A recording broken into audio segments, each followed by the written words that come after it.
Hi, I'm Dale from Glenardy Pipes. I'm doing this video on Chanter selection. Since we released our latest reed build, I've had a lot of questions about which chanters are most suitable, and thought I'd go over it. I did a previous video on chanters, but there was a lot I didn't touch on, so I'm hoping to fill some of those gaps now. The first thing you've got to understand is that the GHP chanter is not made to any standard. It could be anything. If you buy an OVO, for example, we know that it's built to a standard, so we know that at 20 degrees or 21 degrees, depending on the country, it's going to be A440, and that's in the standard. So you know that. You know exactly what pitch it's going to play because it complies with the standard. Now, chanters, all chanters have a fundamental pitch, that's for sure. This is it's a function of a conical bore instrument. You can't avoid it. It's physics. It's not my opinion. It's not my view. It's not the maker's view. It's just that's what it is, and it's a product of the bore design, the bore taper, how it's been structured. There's a few things that come into it, but there's got a fundamental design issue there, a fundamental pitch, and we find it by overblowing the octave G. That's the easiest way to find out what the actual pitch of that chanter is, what the fundamental pitch of the chanter is. You want to find out about this, is a chap, A. Bernard, B-E-N A-D-E. Fundamental of instrument design is one of the books he does, and he's one of the few people that I found that it's very readable. What he's done is it's understandable. It's at a level where he's obviously realizes that he's talking to people that are not scientists like him or whatever. So he's structured the book in such a way as that it's understandable. Now, all chanters also have a design playing pressure, and this is where they're in balance. And this is one of those things, just easy to understand, is that if you play a chanter at a certain pressure and the notes are in balance with each other, in other words, as you progress up the scale, down the scale, no note jumps off the page at you. It doesn't jump out as being particularly loud or insipidly quiet. It's just sounds in balance. It sounds fairly pleasant up and down. So that can come from playing pressure. Simple example, if you played a chanter at say 26 inches and it's in balance, and you played that same chanter at say 35 inches, you're going to find that there's notes that go out, and that's just a function of the way the chanter was made. And whoever made it, chanter makers quite often will give you the pitch of a chanter. In other words, you'll read their things, they'll say this chanter's 478 to 484 pitch, but you'll notice that they just don't give the reed pitch or the reed pitch that they used when they designed that chanter, and they don't give the playing pressures. Now, it's reasonable to believe that every chanter left its manufacturer in tune and in balance, but they're really not going to specify too much detail, because it would pigeonhole their chanter. Basically, it'd be like commercial suicide. So that's for you to find things out, and so much of it depends on the reed that they used, or the pitch of the reed that they used, and the pressure of the reed that they used when they designed the chanter. Now, this is where it also becomes a bit of a problem, because if you sometimes they'll specify a particular maker of reed. They'll say use a Chesney reed or a Shepherd reed or whatever, a G1 reed, whatever. They'll give a make of reed that is suitable for their chanter, but they don't give any details on it. Now, anybody who buys reeds, or anybody who uses reeds in the band or anything, will know you buy 10 reeds from a reed maker, you hope you're going to get a few good ones. If you get 3 or 4 good ones, you think you've kicked a goal. You're going to get a few that are, maybe a bit of manipulation or mucking around or whatever. They might come good, or they might come close enough. And then you're going to get a few also rans, and they'll stay in the bottom of your box, and they'll probably never ever get used. But that's just the price you pay for using a living, breathing organism, which cane is. It's not very predictable, it's not very consistent, so you're relying on elements that are beyond your control. Now, what makes it worse for these sorts of things is for choosing a chanter, you see a lot of people talking about these things, comparing chanters on forums and on YouTube. Now, if it's a maker, then they're selling a product, so it's reasonable to believe that a lot of them are going to use whatever embellishments they can to sell their product. Used car salesmen, basically.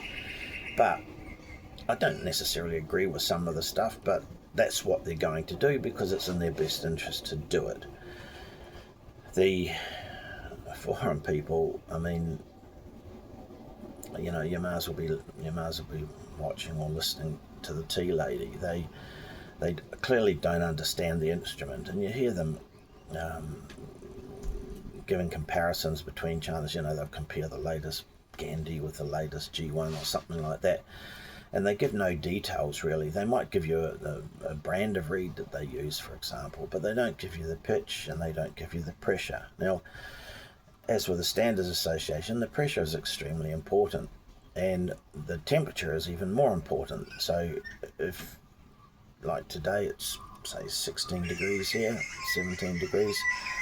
If I played that chanter, if I pitched that chanter and it was at 476, you wouldn't want to buy it because you want a 480 something chanter. But if it was a design day of 23 degrees, it'd be up around the 480, and you'd think, yeah, well, fine, that's about the pitch that I want. And it still, also, it depends on the reed as well. So the forum people,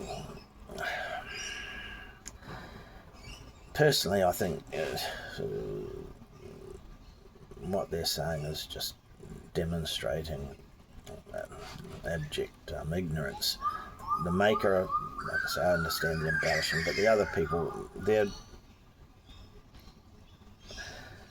they're just sort of nobodies trying to be somebodies. I think they don't realise that they're destroying the craft. Some of them might genuinely believe that they're trying to be helpful, but they're destroying the craft because they're misleading people and they're using information that's irrelevant. I've yet to see one of those YouTube tutors comparing chanters and isolating reed pitch, pressure and temperature. I'm sure there's one out there somewhere, but like I say, I think then nobody's wanting to be somebody's, and I wish they'd stop it, leave it to the people who know what they're talking about, or leave it to the people that understand how the device works. It's just destructive to the craft, and at the end of the day, people will stop wanting to play the instrument if you make it too difficult to understand and too difficult to learn. Basically, I think you're dumber for listening to those people or watching the YouTube videos. Now, if you've got a person on one of such videos or forums and they're talking about ergonomics of a chanter, now there's a different thing again, and that's clearly somebody has got some understanding of what's important to the piper. So they're probably worth listening to. Now, I'll give you some examples of that. This here, for example, this is a shepherd chanter, which is now Broadley's took them over and they're doing, I'm guessing they're using the same chanter design. I don't know for sure, but I haven't had one of their chanters sent to me yet. I'm hoping somebody will one day, but anyway, you look at that chanter and you look at the holes up it, and you can see they look quite progressive going up the chanter. Nothing really stands out, nothing's really jumps out as being, particularly odd. You expect large holes at the bottom, small holes at the top. So everything about it looks pretty normal. Now, keeping in mind that the chanter is a natural scale, so that means that the notes are not equidistant. So the chanter manufacturer has to try and put the holes where your fingers can get to them, and this is why your D hole is always looks a little bit odd, because it has to, because being a natural scale, they've still got to have the D where your finger can do something with it, but then it also has to be compliant with the rest of the Chanter. And don't forget, they're still having to make that Chanter compliant with the fundamental design requirements of a conical bore instrument. And some people do it quite well. Shepherd's one, they do it quite well. Another one that I particularly like, that they do a good job, the G1 is the same, which G1 they came from the Shepherd stables originally, but this is their platinum Chanter, and you look at it and it looks the same. I mean, the Chanter's been used a lot, the holes look nice and progressive, nothing really looks odd. You don't see any particular holes standing out being, you know, obviously strange, whereas on this Nile Chanter, which is a 70s Nile Chanter, as soon as you look at that Chanter, the holes look reasonably progressive until you get to the F hole, and then you think, why is the F hole about the same size as the E hole? And it's because of the reed they used when they designed this Chanter. And I know that they've tried to make that hole larger to try and sharpen it up, which means that they've used a reed pitch which is a little bit low for what the bore on this Chanter required. Also, I know on this particular Chanter that the throat height is a little bit higher than most other Chanters. In other words, the throat height is further up the Chanter than, for example, the Shepherd or the G1. Another really good Chanter, well, one that I find is very, very good, very easy to figure out, to work with, is the McCullum Chanters. I don't know whether they understand the fundamental properties, the theory and everything, or whether they just got lucky, I don't know. But they're like the Shepherd and the G1 and quite a few other Chanters. You look at it straight away, they look progressive, the holes look progressive, so you think there's going to be fairly well balanced as you play out that Chanter. There's nothing really stands out that's particularly weird. Here's another example of something that just jumps off the page here. Yeah, this is a later model McLeod Chanter, and the first thing you notice is that the B hole is considerably smaller than the C hole, and that raises a little flag. So you go up the Chanter and you also notice that the F hole is damn near the same size as the E hole, so it tells you something about it. Now, that Chanter would have left the maker in tune and in balance with the reed they use at the pressure they played. The trouble is, they're not going to tell you that. Now, if you go out there, you might find that they've used a real orphan reed because it's just what they liked, or what they had at the time. For you to go out there and find the exact reed that works for that Chanter, it could be a bit of a nightmare, because it's not going to be a very compliant reed. It's not going to comply with the fundamental properties when it comes to reed making or Chanter design, and we know that because of the look of it. Here's another one. This is a Surefire Chanter. Now we look at the holes and we say, well, they look nice and progressive. Looking up it, there's nothing weird there. The F hole's a bit large, but it always raises a little bit of a flag. But then I look at the bottom and I think, well, they put a plug in the bottom, a reducer in the bottom of the Chanter. Now they've done that because there's something wrong with the picture of this Chanter. When you look at a Chanter, normally we expect that most of them are going to go around a particular design, and there's a reason for that, because it fits in with the fundamentals of Chanter design. Now, how we see a lot of this is what we call a glue stick. Now, I use these for repairing Chanters. So in other words, if I've got a Chanter that's got holes that have been butchered, like this Nile, for example, if the holes have been gouged out really badly, we use a glue stick. It's a perfect fit up the bore. It's rubbed into the bore. It's a perfect fit, so that means we can use glue to repair the hole, and none of that glue will go inside the bore, and then we can remove the Chanter, and then we can just clean up the hole. Now these glue sticks, we mark the placement of the finger holes on them, and then we can measure at the different bore sizes, so we can tell very quickly what bore taper manufacturers have used. And the main manufacturers, the ones that seem to have all the success, they tend to stick to a very similar bore taper, and that complies with the principles, the fundamental principles of a conical bore instrument. But you do get some that, while the bore size is right, everything about it is right, and the holes sizes look okay, but this is an example, this is a big flat chanter, and as soon as you look at it, you think, wow, the A hole is a long way from the B hole. Now, you know that that's going to be a nightmare to play. Most pipers are not used to having to stretch their finger down low that far down to burl, and imagine somebody with small hands, or a beginner, or an older person with rickety fingers. They're going to find that chanter an absolute nightmare. Now, I don't know why they've done it. There'll be a reason. Well, I sort of do know, but anyway, it's they've done it. I can't see that chanter being popular. I certainly would not buy that chanter if I had old people or young people in the band. It would be a nightmare for them to learn.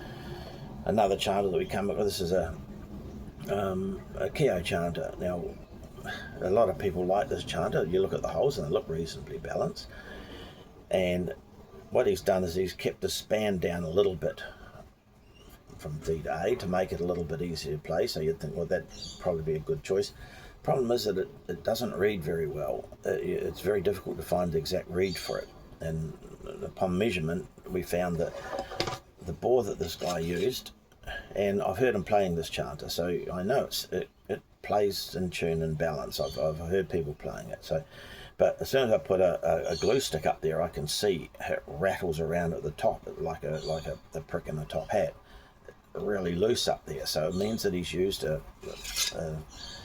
bore reamer, a taper that a lot of people are just not using, and also he runs a very long throat on this chanter, and that means that it works well seems to work well better with a higher pressure reed than it does a low pressure reed. So once again, it's not a chanter I'd use for young people or for learners or whatever, but you know, an accomplished piper, he might like the ergonomics of it and use that chanter because he can play a big reed. We have a few other examples. I'm not going to go through them all, but the main thing is that the ergonomics is important. Now, where this goes a little bit south is that this is an example of this is a McCullum chanter, and it's basically the MC2 era type chanter. The MC2 is it's a chanter I particularly like. I believe it's well designed. It plays and balances at a reasonable pressure around that 28-inch mark, which is basically design pressure for the GHB, and the fingering is good, the placement is good, so it's not a bad chanter, and you could get it almost anyone to play it. But this is an example of where people just, I don't know, this is sort of like Bozo the Clown stuff. I don't know what makes people do this, but you probably can't see it, but that, if I compare that to the original chanter and you look at the holes on that, you might be able to see how much they've been hacked out. Now the bottom hole, the A hole for example, and this person's hacked them all, this chanter's hacked them all. The A, B, C, D, E, F is taped about a quarter of a hole, the G is taped, and sacrilege, the back A is taped. But what this person's done is they've got a chanter, and once again, this chanter at design would be about a 474 chanter probably, and they've wanted to play 480. So what they've done is they've hacked out the holes so the pitch goes up, and it does work, it does lift the pitch. But if you hack the low hole, A, you throw the balance of the chanter out, and B, the top holes raise at a higher rate than the low holes, function of a conical bore instrument. So what this guy's done is he's hacked it until he's got the pitch that he's wanted, and then he's just put a little bit of tape to trim, and he's given people a 13mm hole to cover with the smallest finger on their hand. The guy's he's just off, he's in another planet. Now, you could not give that to a learner. Actually, as it turns out, this chanter was given to a young piper. I know the piper, I know the pipe major who does this, and he's a good piper, but he shouldn't be playing with chanters and reeds. But the young piper that got this, I mean, he's just been set up to fail. He is going to play like a normal chanter, and he's not going to burl that bottom hole. A 13mm hole, even with a little bit of tape on it, a 13mm hole is going to be extremely difficult to control with a burl, and a burl stands out like dog's nuts. If you've got a bad burl, everybody can hear it. It's just really, really bad. So that's an example of what some people do to alter pitch on chanters, because they have no understanding of reeds, and they have no understanding of how the chanter works. And this is typical forum people. You'll go onto the forums and you'll see those clowns on the forum continually talking about gouging out chanters. Undercutting a hole, fine. Taping a hole, fine. No problem with that. Undercutting to fine tune and whatever, that's fine. But gouging out like that, that's bozo the clown stuff. And once again, it's destructive to the craft. All this piper needed to do was buy a higher pitched chanter. He could have bought a G1 or a keel chanter, a McCullum keel, or any other number of chanters that are pitched up around the pitch that he's wanting, and he wouldn't have a problem in the world. So now he's created a problem. He's made it difficult for the pipers to play well, and the worst thing about it is that he's had to tape the back A, which is one of the dumbest things that you could do. The back A is a small hole. It's facing back, so it has very poor prospects for good projection. And here he is taping it. He's knobbling the weakest hole on the chanter. Now, it's just a stupid thing to do. You would normally keep the back A fully open and get the best sound you could out of the back A, and then you would alter the rest of the chanter if you had to on the day or whatever. You'd trim the rest with tape so that you still got a clean A. Now, this leads me to, once again, some of these people on the forums. You'll hear some of the things they say about chanters, which is, I find, is very destructive to the craft. But you read all the tone is the favourite one. Mainly the old fossils use it, but they'll talk about tone of a chanter. Tone means nothing. The word means absolutely nothing in that context. So what is it? It's just something that they've just dreamed up to allow them to, I don't know, promote something, to promote their view. The point is that the chanter doesn't make a sound without a reed. So a chanter with a particular reed will make a particular sound, and it may be with the sound that you like, it may not. Now, this G1's a good example, and Very won the worlds with it, and this is the platinum chanter. But what the people are probably not, a lot of people are not aware, is that they did not use the G1 reed. They used a Chesney reed in it, because they particularly wanted that really high-pitched icy ring of the aggressive ridge cut reed, because I'm guessing they just wanted to stand out from the other bands, and one way to do that is you crack people's eyes with the high pitch, and that's what they did, and obviously it worked. The judges, they all loved it, because these guys are the world champions. And don't forget, they're very good pipers as well. Don't detract from that. But it's just that they went to that really high icy pitch to stand out, I believe. So they couldn't use the factory reed. They used a different reed, and to use that different reed, they had to alter the holes a bit. Once they won, G1 went out and thought, well, this is pretty good marketing tool. One of our chanters won the world championship, so they developed a new chanter with the modifications on it. The problem is, for them to use their factory reed and for them to also use that aggressive ridge cut reed, they had to make the holes oval. And as soon as they made the holes oval, a lot of people just wouldn't go near it. And an oval hole is difficult to play. Like young people or older people with rickety fingers, they'll find that quite difficult to play. Remember, the largest hole on the chanter is covered by your smallest finger. So making that hole difficult to cover is probably not a really smart move, but they did it anyway, and they're not the first people to have done it.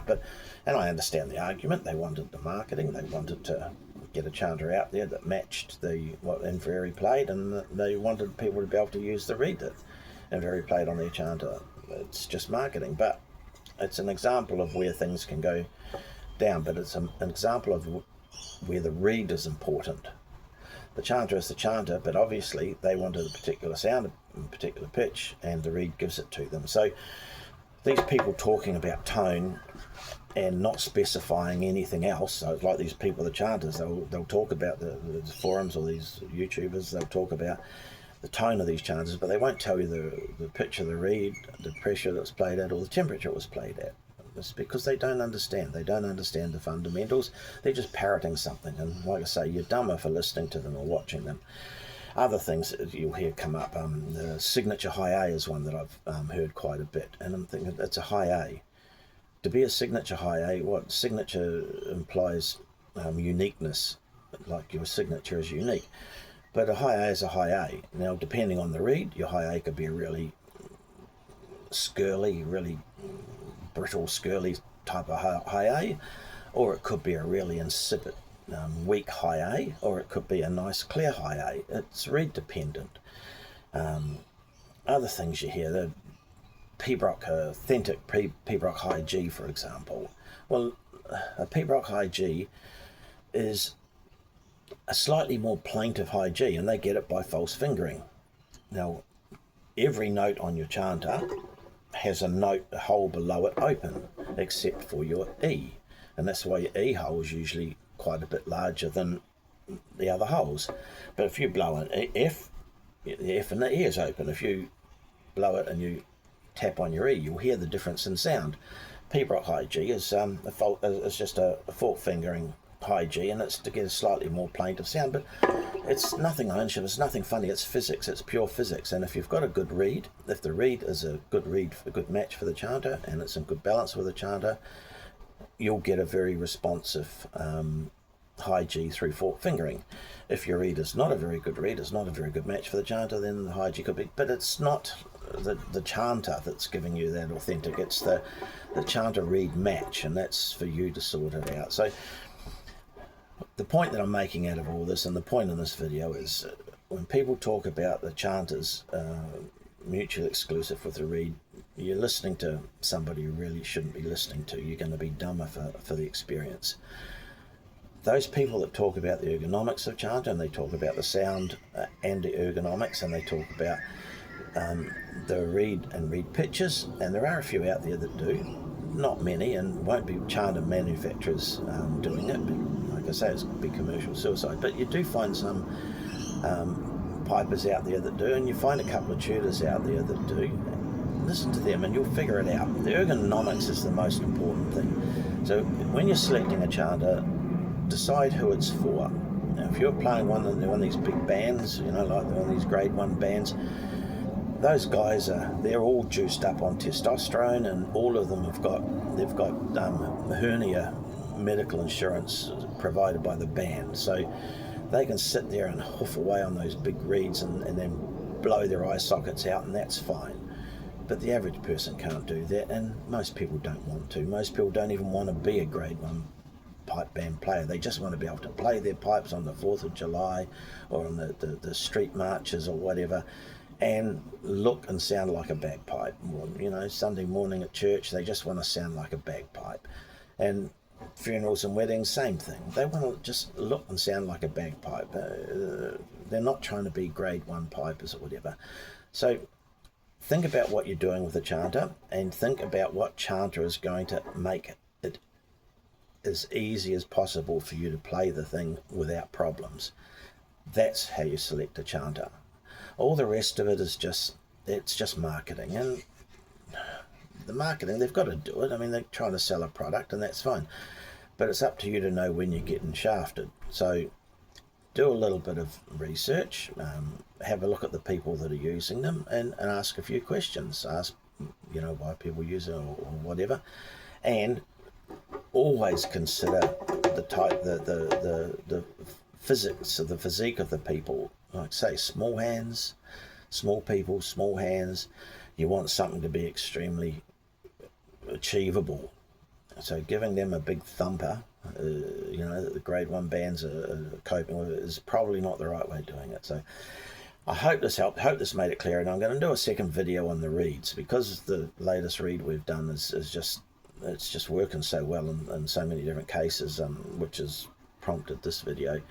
I'm going to do reeds specifically, both cane and plastic, the comparison between them, and the design features that we found that made them work and didn't. So that'll be in the next video, and it will complement what I've been saying on this video about the chanters. Okay, thanks for watching.